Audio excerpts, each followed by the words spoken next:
I had pretty well finished Stingray. I had the inevitable call from Lou to say, can you come up tomorrow morning? I want to hear what you've got in line for me for the next show.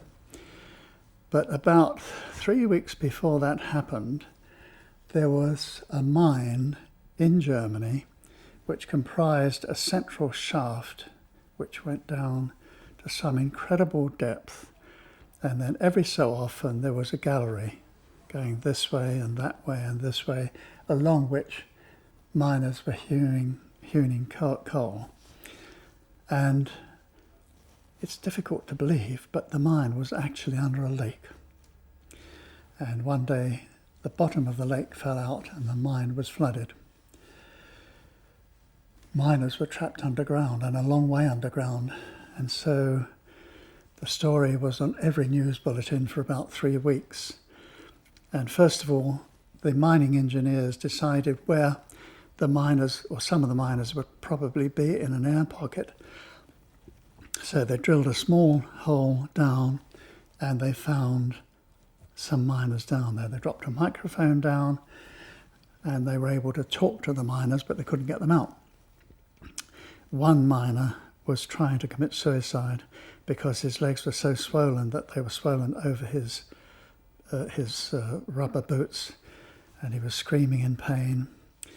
And then the rescue crews decided that they have to drill a large borehole big enough to hoist a man up.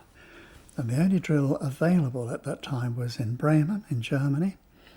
And they put it on a train, but it was going to take 8 hours to get to the mine. In the meantime, this disaster was unfolding. Would the miners live or wouldn't they? They then drilled this hole all the way down, and that took a long time. And they also built a capsule so that a man could stand in the steel capsule and be hoisted to the surface. And in that way, they pulled out, I think as far as I can remember, about 27 miners. And of course, it was a very moving story. Many of the men died, naturally. And the thing that did it for me was they've located the miners, they're trapped under there, and the only way we can get them out is to drill a big borehole. But the only machine capable of it is 8 hours away. So I started thinking there ought to be rescue equipment, dumped all over the place so that, Anyway, I went to see Lou, and on the way up, I was obviously thinking about what I was going to say, but I knew that to do these sort of rescues would be enormously expensive. So I went into Lou, used a cigar, coffee, the whole works, and he sat down, he said, right, what's the next series, Gerry? So I said, look, Lou, I have got an idea for a new series, but I'm not sure that you'd want to back this one.